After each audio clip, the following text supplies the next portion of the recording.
Akkam jirtu daawwattoota keenya oduu qabannee dhiyaannee jirra. Oduu har'aa isinitti himuun kan isin waliin turu an Itichaa Guddataati. Baa Oromiyaa aanaa Gursumitti gandoonni baadiyyaa 4 to'annoo humnoota poolisii Liyyuu Hayil jala seenuu waliin wal qabate alaabaan naannoo Sumaalee fannifamee jiraachuun himame. Lubbuun namoota 3 guyyaa kaleessaa ajjeefamus jiraattonni dubbataniiru. Jiraataan baa Oromiyaa ganda baadiyyaa aanaa Gursumirraa dubbisnee akka OMN'f himanitti poolisoonni Liyyuu Hayil kan mootummaa wayyaaneedhaan uummata nagaa irratti bobbaafaman guyyaa kaleessaa lubbuu namoota 3 ajjeesuu isaanii himani.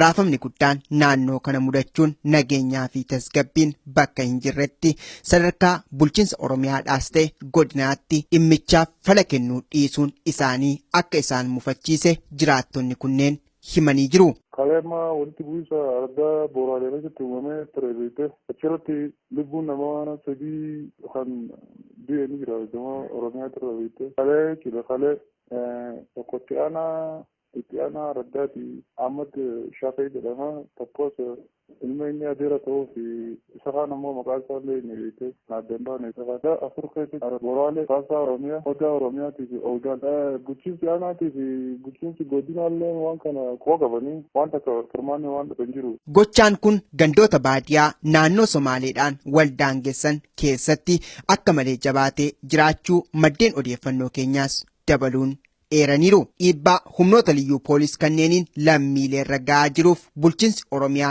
da'oo ta'uu fi irraa of qusachuun immoo hojjettoonni mootummaa sodaa keessa galuudhaan iddoowwan kanneen gadi lakkisuuf baqachuuf dirqamuu isaanis himaniiru. Lafti Oromiyaa saamamuudhaan gara naannoo Somaaleetti dabarfamaa jiraachuun itti gaafatama seenaa keessa nu galcha jennee harka duwwaa dhumachaatti jirra kan jedhani jiraattonni kunneen naannoo kanatti alaabaan naannoo Somaalee fannifamee akka jirudha qabeenyaa dachee Oromiyaa kan taate irratti. Walitti bu'uursee kan jalqabame ture beekee aratoota naannoo Somaaliitti beekan beekaniitu jira. Aratoota kan keessatti biyyi poolisiin daangaa Oromiyaa seenuudhaan alaabaa naannoo Somaalee faachiree gaddaabee uummata hojjettoota mootummaa faachiree yaasee manaan barumsaa fa'aa kan cifamee jira. Hojjettoonni mootummaatti kan jiranitti kanneen eksteenshinii dalaganii fi kan hojii qonnaatti irratti hirmaatanii fi kanatti hojjettoonni araddaatti illee gadhiisanii ba'anii jiranii beekee araddaa kaasaa Oromiyaa kan jedhamu. Amma araddaa kaasaa Oromiyaa keessatti alaabaan naannoo Somaalee dhaabbatee jira kan naannoo Oromiyaatiin bulwaa ture jechuudha dura. Godina Harargee Lixaa aanaa Daaroo Labuu keessatti qoricha baakteeriyaa to'achuuf fayyada jedhamuun barattootaaf kennamuun barattoonni 17 miidhamuun hospitaala seenuu isaanii barattoonni OMN'tti himani. Ogeessi fayyaa naannichaa garuu qorichi barattootaaf kenname kun baakteeriyaa kan balleessu malee kan dhukkubsachiisu miti jedhu Abdii Fiixee gabaasa qaba. Aanaa Daaroo Labuu Machaaraa fi Micaataa keessaa baakteeriyaaf jecha qoricha buufati fayyaa nulaate barattoota irratti miidhaa dhaqqabsiisaa jira jedhu barattoonni naannoo kana akka isaan jedhanitti barataan 30 ol qoricha kana fudhatanii dhukkubsataniiru. Har'a barataan 17 hospitaala jiru jedha barataa nuti gamasii dubbifne tokko. Barataa Daaroo Labuurraa dubbifne kun maaliif akka qorichi sun barataa qofaa irratti fuulleeffatamee kennamaa jiru gaafadheetan ture. Wanni inni fuulleeffateef anaafis naan galle wanni isaan jedhamu baakteeriyaa to'achuudhaaf wanni jedhamu jechuudha. Naan galle wanni barattootatti xiyyeeffataniif kun akka nama tokkotti immoo tokkoffaa barattoota irratti wanni xiyyeeffataniif ganda keessa deemanii tokko kennuu irra mana barumsaa bakka itti wal qabatanitti agendaadhaan itti kenname miidhuudha bakka miidhuudha yookaan kennuu jechuun danda'ama. Wantoonni ittiin duugaa sanii raawwatan keessaa tokko dawaadha. Kaan ammoo qawweedha. Qawwee waan ta'eef kun ammoo dawaadhaan barattoota irratti jalqaba barattoota irratti xiyyeeffatanii jechuudha akka yaada mataa isaatiitti. Akka barataan kun jedhutti qaamni bulchiinsa mana barnootaa waliin waliigaluudhaan qoricha kana barattootaatiif kennaatti jiru buufata fayyaa aanichaati. Kennaatti buufata fayyaa hojjettoota buufata fayyaati maqaadhaaf jechuudha. Buufata fayyaa bobbaasee jechuudha kan kennaa jiran warreen eksteenshinii fayyaa maalimaa ijaaranii magaalaa keessa facaasan jechuudha kanaan gaggeeffamaa jira jechuudha. Waa'ee qoricha kanaa dursitanii odeeffannoo gahaa qabdu turtanii isa jedhuuf barataan kun yoonaa deebisu. Gaafatanii jiran kana hunda waan hunda irratti gaafatanii barattoota bakka gaafachuu irratti bal'iftee irratti gaafachuudhaaf illee mirga hin qabdu maaliif yoo waa'ee dawaa kana kan gaafii keessatti gajjee hundaaf itti shibbineessitee akka waan soorata kaasuu deemtu akka waan nama bakka itti kakaasu deemtu kanaafuu oomisha kanaatu wanti ati akkasitti bal'iftee gaafachuu hin jiru akka fayyaadhaaf akkana kana bakteeriyaa turchuuf kana imaamata mootummaan kennee yaada gosa barattoota barsiisota irratti waan hojjetanii jiranii kanaaf bakka barattoota kana hamma tokkotti kan hamma hubannoo hin qabne barattoota warreen hubannoo hin qabne kanarratti yeroo kennaniif barattoonni baay'een isaanii bakka waan hubannoo qabaniif harkaa faca'anii mooraa gadhiisanii deemanii jechuudha mana barumsaa kana keessaa faca'anii iyyeen isaan bakka iyyanii akkasitti walitti go'an maatiin ijoolleedhaa akkasitti magaalaa keessaa buqqaatee gisee gara mana barumsaa deemuudhaaf akkasitti iyyaa osoo deeman haadhaa fi abbaan maatiin ijoolleedhaa akkasitti iyyaa deemu poolisii keessa akkasitti haratti waan hamma tokko uummata dargaggeessee ture jechuudha. Namooti qoricha kana fudhatanii dhukkubsatan mallattoo maal faatu irraa mul'ata argiteettaa ija keetiin? Namoonni yoo kana fudhatan bakka laaffisee bakka wanta ijima kana babbanuu malee wanta wanni inni akkana deemti ashiin dhukkuba deemti namatti dubbatu hin jiru laafeetuma kama qofu galta bakka kama lafa dha'u galta bakka namoota xiqqoo tokko irra guyyaa tokko filamoo garaa yaasaa fi bakka qonkoo nyaachuu dhoorku bakka garaa yaasaa itti dhufaa ni laaffata bakka laaffatee bakka humna namaan qabaatu jechuudha. Dhimma kana irratti bulchiinsi mana barumsaa waan isiniin jedhe qabaa? Kana wanta yeroo kan nama ijoollee irratti jaraa hojii deemaatuma ijoollee fudhachiisaa ture boodarra ijoolleen hojii laaftee lafa dhoote isaan rifatanii bakka waan qabatan wallaalanii ofirraa wal gara galanii biiroo isaanii seenanii kaan isheetti nagirree dhaabbatee ilaalaa jechuudha. Kana booda maatiin dhuftee ijoollee isaanii guurratti amma ijoollee hanga nama torbaa takka hospitaala galamsoo geessanii kaan akkasumatti wallaanuudhaan bakka jiran namoota 30 walii galaan haadha kana dhibee akkatti laaffatee jiru jechuudha. Amma hospitaala galamsoo geessanii achitti warramaa jiran namoota. Buufata fayyaa kun immoo erga qoricha kana laatanii barattoonni qoricha kanaan miidhamanii kukkufanii booda maa inni kan isaan jedhan? Isaan akka jiranitti amma barbaachisuu ol waan fudhatanii yookaan garaa qullaa waan nyaatii fi bishaan waan dhuganii fi kana jedhu kun immoo kan nama amansiisullee miti waan namni fudhatu miti. Dawaan jalqaba yeroo namaa kan namuu irra qoratameetti shampoo jabeessatti godhamee namaaf laatama. Amma jiraan ishaachu kun amma ijoollee xixiqqoo waggaan isaaniitti fudhatan akkanatti tokkoon isaa dawaan kun jiraanii jahatama. Kan kakkaatti fi afur kachiisan namni jechuudha. Firii afuran kana baay'eedha jechuudha. Kanaafuu hammi isaatis baay'ee ulfaataadha. Kanirraan daa'imman umrii hangana deemoon haamiti jiru. Isaan akka jedhanitti bakka waanuma hin taane lafa kaa'anii kanammoo waan fidhidhaanitti kun itti yaadanii irratti hojjetamuu jiru jechuudha. Kanaa galu. Firii afur bakka takka filiqamsiisuu tokkoon isaa jiraama jaatama.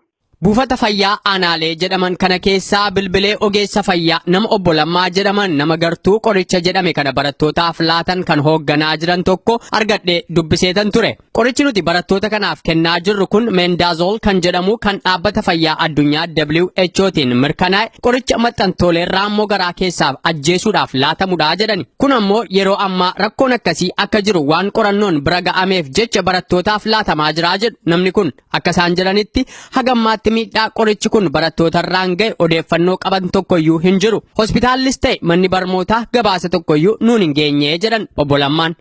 Odeeffannoo dabalataan intarneetii baay'anii ilaaluu ni dandeessanii qorichi kun qoricha haarawaa har'a eegalamee osoo hin ta'in kan durallee ittiin hojjetamaa turee fi hojjetamaa jiru kan maxxantoota raammoo garaa kana yaaluudhaaf fayyadudha waan ta'eef akkasumas kun iddoo kanatti jiraatullee fardeen hojjetamee rakkoo raammoo maxxantoota garaadhaa kana ni yaalaa fayyisuudhaaf kan kennameefi malee miidhaa tokkollee geessuudhaa yaadameetii miti. Miidhaan inni geessullee hin jiru.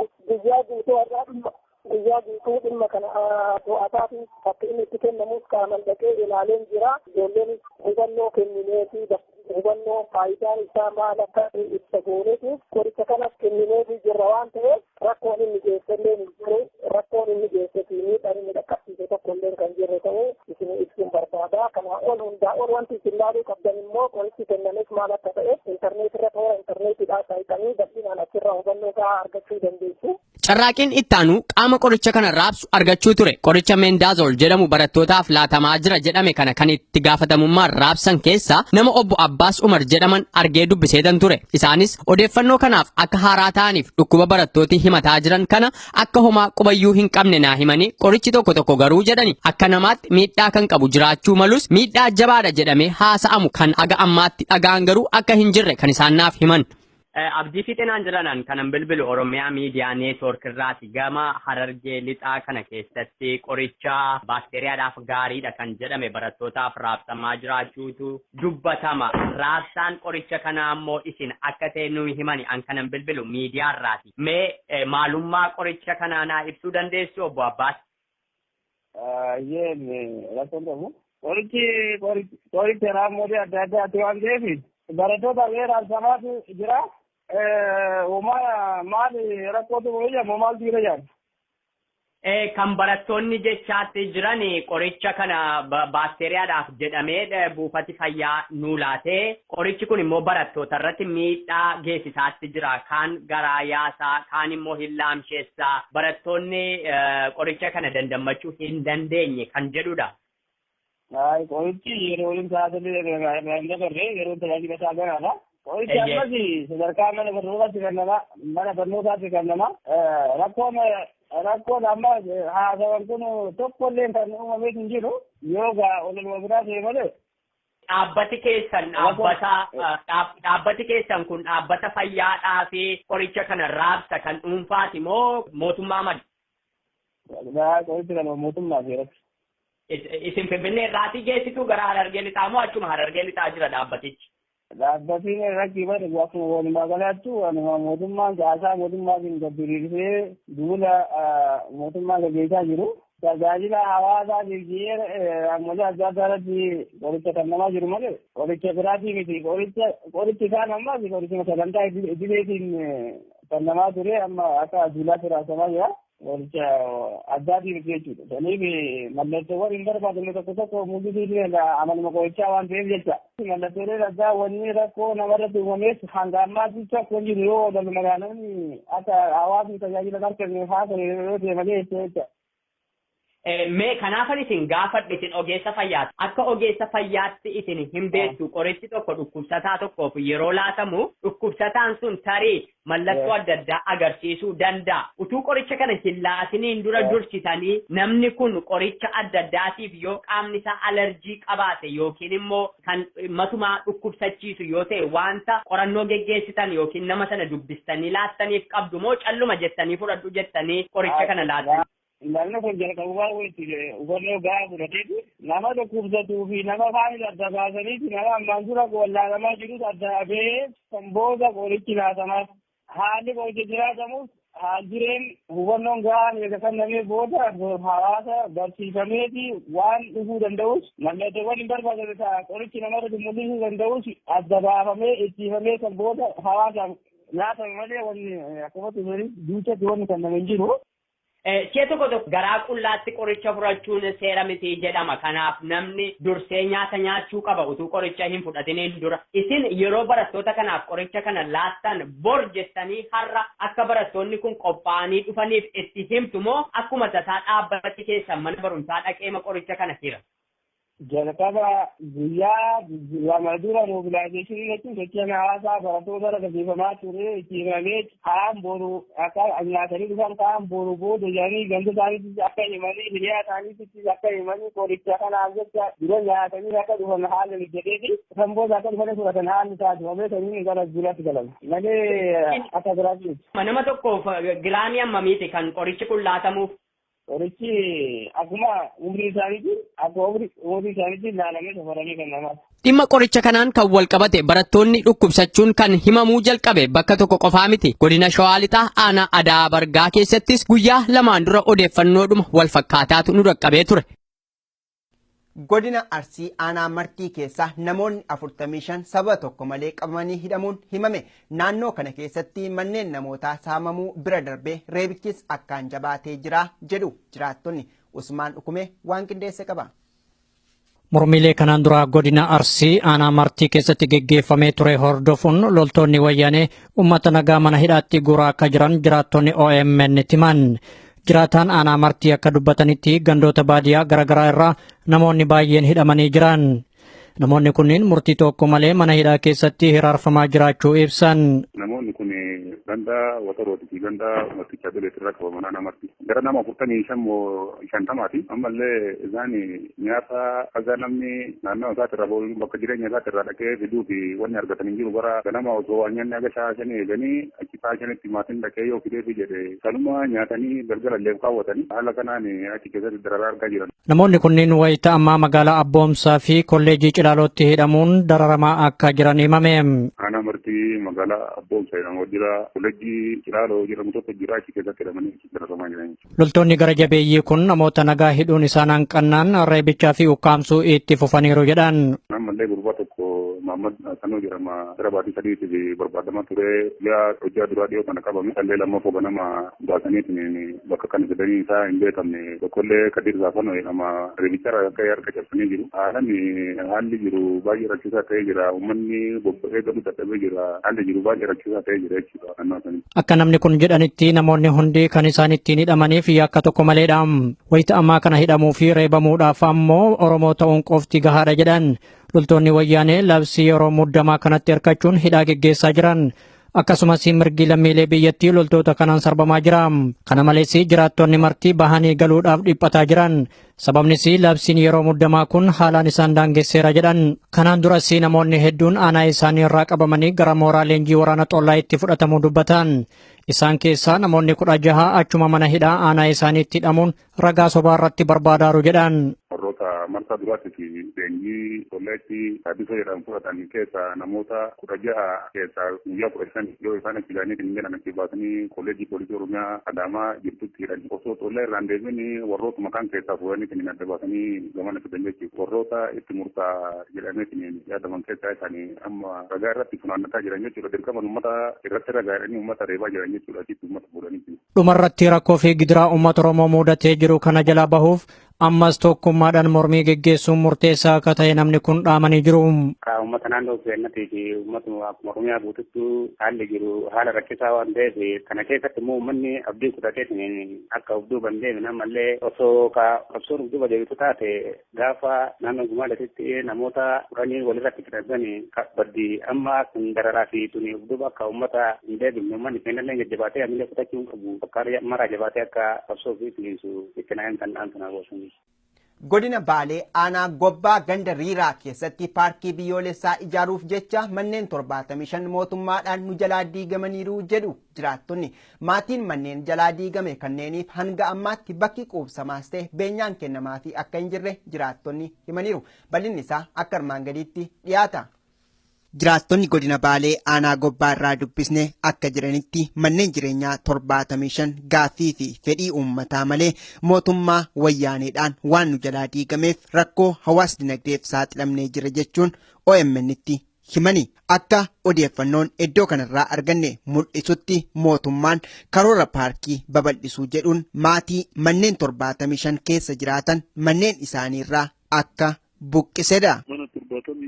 Sababa paarkii sababeeffatanii bakka kumantuusi fayyadamne jedhanii sababii saniin uummata irraa diigan paarkii waan uuranii keessa uummata nagaa naannoo jireeteen itti jedhu keessaa kaasuu barbaadan. Dura naannawa san tureera paarkiin. Jiru duraan naannoo san hin jiru waan jiru tokko hin qabu naannoo san keessa wanni jiru tokko hin jiru garuu uummanni akkuma jiraatutti paarkii akkasumas beekeetumaan akkasuma keessa horateetumaan qotatee jiraateetumaan akkasumas jiraata malee wanni beekamu. Diigamuudhaaf karoora dhiyaate moo waliigala diigamee jira?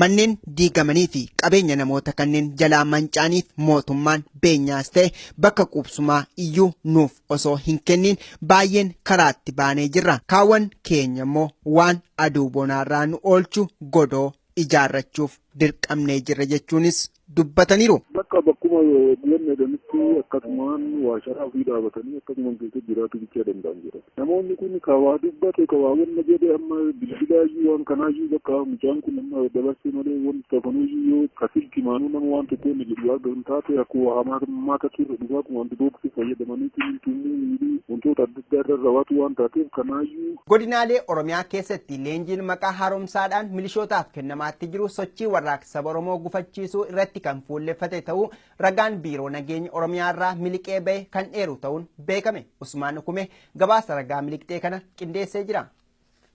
Dokumentiin biiroo nageenyaa fi bulchiinsa Oromiyaa irraa miliqee bahee akka ibsutti mata duree seera mootummaa fi adeemsa isaa eegsisu jedhuun leenjiin milishootaaf kennamuuf qophiin xumuramee jira. Akka dokumentii kanarraa baruun danda'ametti leenjiin milishootaaf kennamuuf qophaa'e kun irra jireessaan kan itti xiyyeeffatame bulchiinsa Oromiyaa irratti. Leenjiin kun kan kennamu kallattiidhaan jiddugala biiroo eegumsa nageenyaa irraa akka ta'es mirkanaa'ee jira. Leenjiin kun aduu sanbata duraa ammajjii 14 bara 2017 irraa jalqabee kennamuuf kan yaadamedha. Qabxiileen garaagaraatis leenjii kanarratti ni dhiyaatu. Kunis hiriirri nagaa seeraan ala geggeeffamuu akka hin qabne farreen nageenyaa alaa fi keessaa to'achuu akka ta'ee fi dabalataanis rakkoolee biyyattii mudatee jiru ittiin to'achuu kan jedhudha. Garuu sirni wayyaanee kun rakkoolee hammeenyaa ofii isaatii uumuudhaan maqa balleessii uummata Oromoo irratti geggeessaa akka jirus xiinxaltoonni tokko tokko ibsan. Dokumentiin bahe kun qajeelfamoota 5 kan of keessaa qabudha. Qajeelfamoota seera Itoophiyaa faarsu, imala qabsoo OPDO dhaadessu, amaloota farreen nageenyaa kanneen jedhaman keessatti argamu. Qajeelfamni leenjii milishootaaf qophaa'e kun itti dabaluun waa'ee diinagdee biyyattiittis tuttuqee jira. Akka lakkoofsa biyyattiitti bara 2007 fi 2008 keessa oomisha qonnaarraa midhaan kumtaala miiliyoona 179 argamuu eeree jira. Garuu lammiileen biyyattii bara kana beelaaf saaxilaman miliyoona 15 ol ta'uu dhaabbanni gargaarsa addunyaa beeksisuun ni yaadatama. Sirni kun akka waan biyyattiin nyaataan of dandeetteetti fakkeessee odeessuun dhugaa akka hin taane ummatoota miliyoona 15 ol beelaaf saaxilaman irraa beekuun danda'ameera. Gama birootiin bu'uuraalee ijaarsa manneen barnootaatiin wal qabate barattoota 100,000 fi 73,920 fi barsiisota 100,000 fi 14,595 waggaatti adeemsa baruuf barsiisuu irraa qooda fudhachuu dokumentiin miliqee bahe kun eeree jira. Haa ta'u malee mormii waggaa tokko oliif geggeeffameen guutumatti adeemsi baruuf barsiisuu burjaajamuun beekamaadha. Akkasumas mormii irraa qooda fudhataniirtu jechuun barattoonni hedduun manneen hidhaatti guuramanii jiran. Baay'een isaanii ammoo biyyarraa baqachuun waan yaadatamudha. Itti dabaluun akka ibsa dokumentii kanatti fayyadamummaa mootummaa mirkaneessu imaammataa fi tarsiimoo seerna kanaa hojiirra oolchuu kan jedhudha. Haaromsi gadi fageenyaan taasifamu kun sadarkaa olaanoorraa haga gadiitti ni kennamas jedhameera. Kun ammoo sirna bittaa aangoo isaanii dheereffachuu malee ummatichaaf faayidaa tokkos akka hin qabne jiraattonni biyya keessaa qeeqaa jiran. Qajeelfama leenjii milishootaaf kennamuuf qophaa'amaa jiru kanarratti kan dhiyaatu waa'ee miidiyaa walabaa OMN ta'uu dokumentii miliqee bahe kanarraa baruun danda'ameera. Kunis gahee miidiyaan tokko bahu erga kaafamee booda OMNs hojii warraaqsaa keessaa harka qabaachuun dokumentiin leenjii milishootaaf qophaa'e kun addeessee jira. Saba cunqurfame tokkoof miidiyaan walabaa kamuu rakkoolee ummatichaa yoo saaxil baasee mootummoota abbaa irree biratti fudhatama akka hin qabnes beekamaadha. OMNs taanaan rakkoo ummata Oromoo ibsuu fi gochaa mootummaa wayyaanee saaxiluurraa duubatti kan hin deebine ta'uun beekamaadha. Akka dokumentii kanaatti wayita ammaa kana Oromiyaan ofiin bulchaa jirti kan jedhudha. Gama biraatiin ammoo afaan Oromoo afaan hojii federaalaa ta'uu dhabuun dhugumaa Oromiyaan ofiin bulchaa jirti kan jedhuu fi deebiin ta'a. Galmeen miliqee harka OMN seenee akka ibsutti sadarkaalee godinoota irraa kaasee haga aanaalee hundatti haaromsi milishootaaf kan kennamu ta'uu eeree jira. Kunis wayita guutummaa Oromiyaan mormiidhaan muddamtee jirtu kanatti kana irraa aanuuf akka ta'es ibsamee jira. Keessumattuu leenjii milishootaaf kennamu kanarratti of duuba deebi'amee of haaromsuu maqaa jedhuun shira kana geggeessuun mootummicha mormii isa hudhee irraa of baraaruu akka ta'es himamee jira. Ta'us kufaatii irraa akka isa hambisuu akka hin taane dubbatamaara. Sirni kun nageenya biyyaa fi lammiilee eegsisuu jecha jedhu golgaa taasifachuun uummata Oromoo 100,000 laakaman manneen hidhaatti guuree dararaa jiraachuun ifa galaadha. Waggoota 25 oliif tooftaa kanatti fayyadamee jiraatus itti milkaa'uu akka hin dandeenye xiinxaltoonni tokko tokko dubbataa jiran. Mootummaan kun akka waan lammiilee biyyattiif yaadetti milishoota kana leenjisee uummatarraa miidhaa dhaqqabsiisuuf qophii xumurachuu kan agarsiisudha. Ayyeen daawwattoota keenya oduu narraaf qabannee dhiyaanne kanumaan gammaa ture waan hordoftaniif galata argadhaa. Oduu irraa dhiyeessuun kan isin waliin ture an itichaa guddataati. Sagantaalee OMN biroo waliin turtii gaarii.